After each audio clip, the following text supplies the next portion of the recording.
Hi everyone, it's NonnaGrace.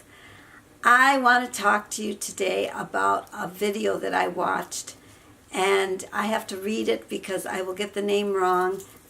But I want to share this with you. I watched it twice because it was that good.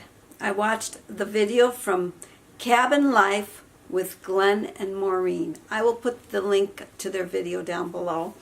But anyways, the reason I wanted to share this is a lot of you want to go off-grid. This has to do with going off-grid. And they really paint a true picture. Glenn does a fabulous job.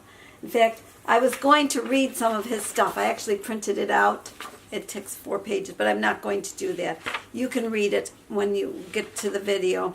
But people do make it sound very romantic to live off grid and living in the woods and being amongst nature. But you know, it's a lot of hard work. And when you listen to his video, he really paints you the picture closest to what I've heard of what it would be really like. Also, because it is the beginning of the year, I don't know if you do this or not, but I like to know what my new year is going to cost me. So every year, in this composition notebook, I make a graph. I will show you the graph. This is the graph I make. I make a graph of my year, and what it's got on there. It's got the house insurance. It's got taxes.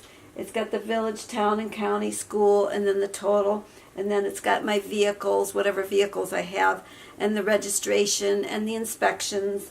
And then I also put on here what insurance companies, because, you know, if you have to look up your insurance company for your house or your cars or anything that you have, it's like a nerve-wracking panic. And I know it's all in this little composition notebook.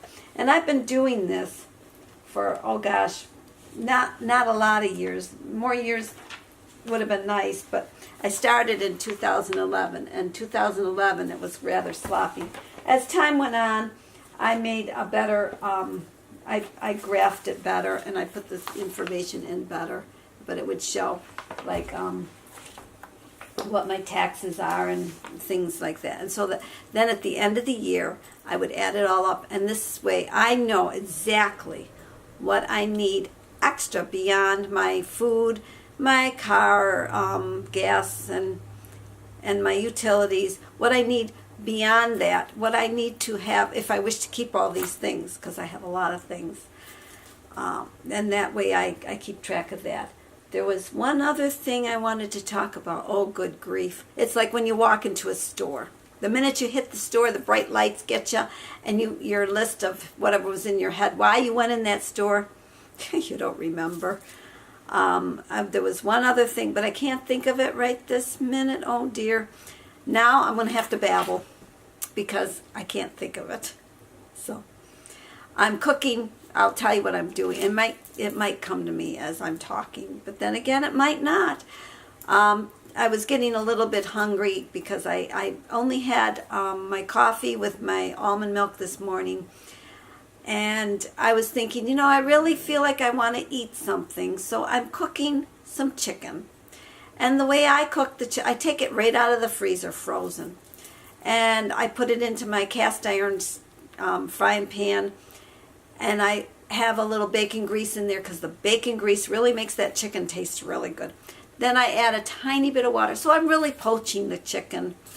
And it's chicken breast. It's not one with skin. If it was with skin, then I would take it from there and I'd put it into like the air fryer, or I would fry it up or bake it or something to get a crispiness on the skin because I like the skin crispy. That's what I'm having for supper. I'm going to have some chicken, and I don't know what else. All I know is I want chicken, so I'm going to have chicken. And Jim went to the basement. He says, I'll go down and get some coffee. We keep our extra supplies for our dry goods and some of the canned things the few canned things that we have. They're in the basement. A long time ago, they were for video cases, what they were. They were from a store. I bought these huge cabinets. I bought 3 of them. They were really inexpensive. And they were upstairs in my barn for a long time. And one day I said to Jim, I says, you know, we really need to put those cabinets in the basement. They're supposed to be for my canned goods, so that when you put them on the shelf, it's one level, and you can see everything that's in there. It's really kind of nice, even though I've got a junky cellar. But to get them in the house, we had to take them apart, and then he had to rebuild them in the basement because there was no way you were going to bring them through the house and put them up. I have a very, very tall ceiling in my basement. I have stone wall basement. It's big boulders, big boulders. This is a very old house. In fact, the house, I don't even know when the house was built. It was in the 1800s, but it was a long time ago. The barn was mentioned before the house because the barns were usually where people would build because they had their animals, and so the barn came first and then the house. So I guess I'm not going to think of what I was going to tell you, so I might as well just say goodbye, and we'll talk again maybe tomorrow when I remember, or maybe it'll be on a whole nother subject. So I will talk to you then, but don't forget, I want you to watch The Cabin Life with Glenn and Maureen. It's really, really very good, and his videography is fabulous. The way he put it together was amazing. I can't say enough about it. So just take a few moments and watch it. It's well worth your time. And I'll talk to you later. Bye.